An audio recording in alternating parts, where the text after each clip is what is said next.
Queen, you are mad. Giving me a palace. It is a monstrous extravagance, Mrs. Morley. We are at war.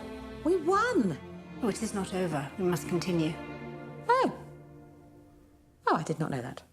Rachel has a very has a quality that is kind of contradicting to the character of Sarah. She has a very particular warmth that I like a lot about her, which kind of clashes with Sarah's strong side, ruthless side, if she has that a lot of the times.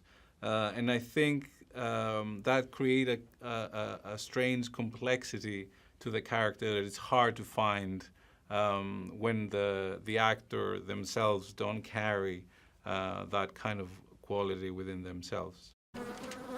I apologize for my appearance. I hoped I might be employed here by you as something. A monster for the children to play with, perhaps.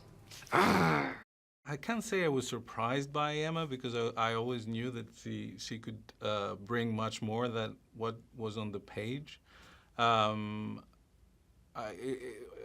Just the fact that she hadn't done anything like this before, I guess, is interesting to observe.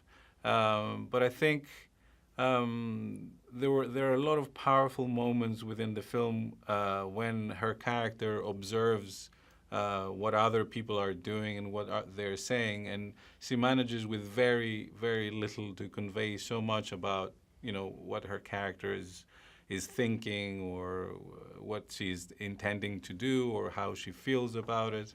None for the Queen. What? Well, you cannot have hot chocolate. Your stomach, the sugar inflames it. Abigail, hand me that cup. Do not. I'm sorry. I do not know what to do. Oh, fine. Give it to her. And then you can get a bucket and a mop for the aftermath. What we tried to do by filming especially these three women in those huge rooms, was to enhance that feel of a lone figure within a huge space, and especially by using very wide-angle lenses and distorting the space. I think we created some kind of claustrophobic feeling that reflected a lot of the themes within the film. You look like a badger. Oh. Are you going to cry? Really? Well, what do you think you look like? Badger.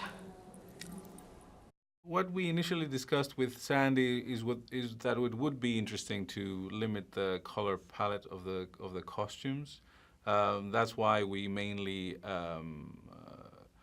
used black and white or just a few splashes of red and blue for the politicians in order to separate the two opposing parties.